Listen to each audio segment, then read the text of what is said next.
chat to you soon, and with me on the program now, Labor MP Ed Husic and the new Parliamentary Secretary to the Prime Minister, Josh Frydenberg. Josh Frydenberg, congratulations, first of all. A big day for you and your family.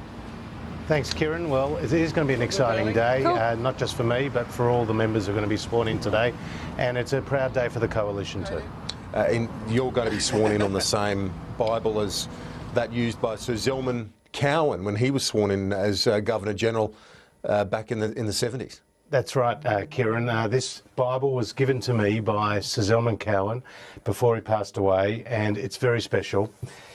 He was sworn in by Sir Garfield Barwick, who was then Chief Justice of Australia, to be the Governor-General in 1977, and I'm going to be sworn in on it today. So it's obviously a very special day for you, and with that as well. And Ed Husic, I want to ask you as well, Josh obviously has Jewish heritage, you have Islamic heritage, but with all the focus on the number of women in Cabinet, there hasn't been a great focus on the ethnic diversity or lack thereof in the major parties, or in fact the Greens either. What do you think of that? It's obviously something that all the parties need to work on, isn't it? I just want to extend some congratulations to my erstwhile sparring partner, Josh Frydenberg. I'm very happy for him at a personal level, and I think he brings a lot to the Coalition front bench. So I think despite the, put the politics aside, it's good to see good people progress like Josh Frydenberg, and I'm very happy for you, Josh, and for your family as Thanks, well. I think it's important that ministries do reflect the broad makeup of the Australian community. Obviously, you're right to point out that, or others are right to point out that merit should be the guiding principle in making up any ministry, but I think there are a lot of people talented from across all corners of Australian life, and I think you need to have that reflected in your ministry, to have a number of voices around the cabinet table that ensure your ideas are pressure tested, but also that they're reflective of the mood and the breadth of the Australian public. What do you think about that, particularly, as I said, you and Ed, your parents all were born overseas, but to me it looks, when you look across the front bench of both the major parties, it's very much the small minority doesn't really reflect the ethnic diversity of modern Australia. Oh, I'm not sure about that, Kieran. I mean, look, Synodinos, Greek background, Conchita Ferranti-Wells, Italian background, Erica Betts, born in Germany, who's the first person of a non-English speaking background to lead a major party in government. So that's a pretty proud record.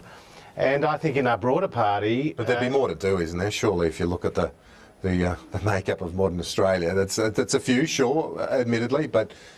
when but look in our outer the modern team, Australia, it's very different to that. Teresa Gambara, Nola Marino, you can go on. Look, we have a pretty proud record of being a representative party. We're a grassroots party, and Tony Abbott said that if we had been, all our candidates had been successful at the election, the most common name in our party room would have been UN. And that's a pretty big statement from the party about pre-selecting people from non-English speaking backgrounds. Ed Husic, your thoughts on that? Well, yeah, I mean, I think the big focus has been too, in terms of diversifying the ministry on the Coalition side, is the fact that they made some really weird decisions when it came to people who do have merit, but also that are women. I still don't get, for example, why room couldn't have been found for Kelly O'Dwyer. The only thing that I can think of is, if you join the dots from what's been reported, is Kelly O'Dwyer was one of the first people to consult or ask where was the consultation on process on paid parental leave last year or the year before.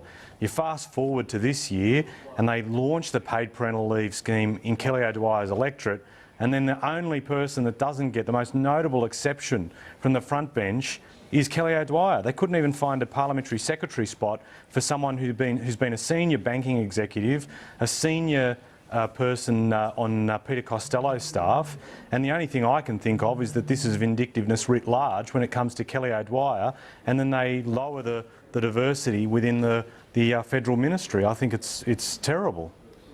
You've been promoted, Josh Frydenberg, I think entirely warranted, as Ed agrees there. What about Kelly O'Dwyer, your neighbour in Melbourne? She's in the neighbouring seat. If you have a lack of representation at the top of the government, as Tony Abbott himself conceded, he was disappointed there weren't more in the cabinet.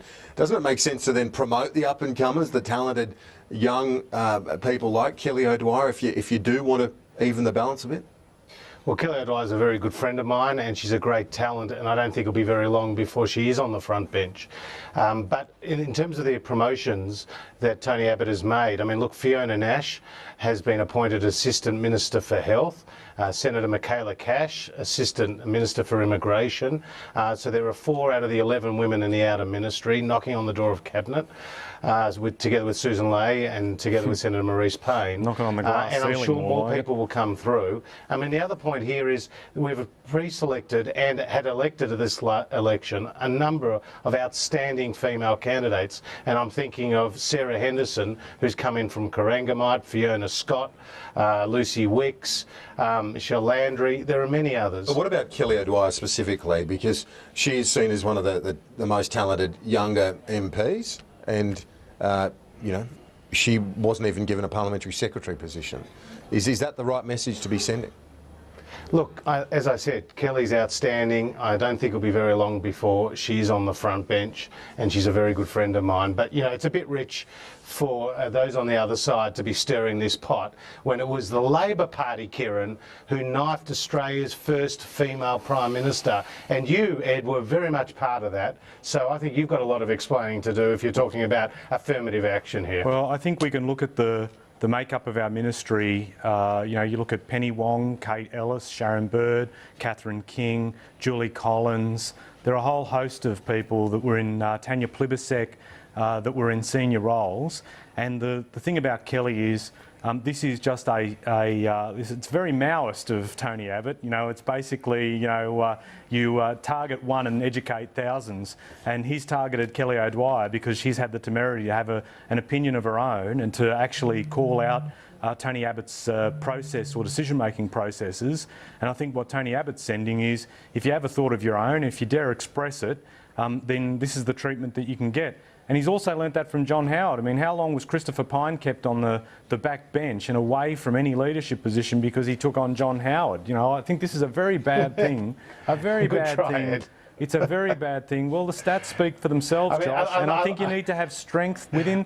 You know, a party room has to have a strength and diversity of opinion. If this is the major argument that you guys in opposition will make, criticising the makeup of our front bench, instead of talking about the policy ideas that were contested this election and were made very clear by the mandate we've been given, then I think you're on the wrong path. And isn't the message as well, Ed, it's about stability. That's what Tony Abbott's trying to portray here, and he's doing it, you know, from the get-go in terms of saying this is a ceremonial day in part, but it's also a day of action. He's going to get stuck in and get things done, but he's contrasting that with what's been a pretty chaotic few years. Tony Abbott said Exactly Abbott said before the election, I'm very happy with my front bench, and this is the front bench that will go into the ministry. And after the election, 11 of them go or are demoted. So, you know, take him on his word, and he already fails the first test. The other thing is too, Josh, that the thing about having a diversity of voices and diversity of ideas is that it's not just about